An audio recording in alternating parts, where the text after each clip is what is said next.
So hello guys welcome back to my mini vlog part 1।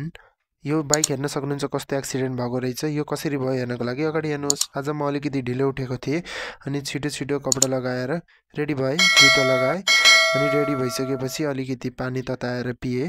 अनि त्यसपछि पानी तताएर पिइसकेपछि अलिकति चना पनि खाएँ अनि चना खाइसकेपछि म रेडी भएँ। अनि बाइक भित्र थियो, बाहिर निकालेँ मेरो बुलेट बाइक। अगाडिको चाहिँ चर्ज हो, बाइक निकालिसकेँ। अब म चाहिँ कलेजतिर लागेँ। कलेजबाट आइसकेपछि मैले कपडा फेरेँ अनि आज चाहिँ मैले खाना पकाउने हो। त्यही भएर चाहिँ पहिले अलिकति चना भुटेर पहिला चना र अन्डा क्याम पारेँ अनि त्यसपछि बल्ल खाना बसालेँ दाल र भात।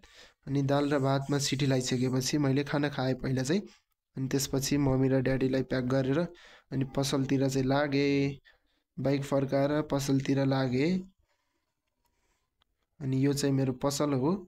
यहाँ अलिकति सामान ड्याडीले छोड्न जानुभयो, मैले नि छोडिदिएँ। अनि एउटा दुइटा कस्टमरलाई डिल गरेपछि बाइक लिएर एटिएममा गएँ।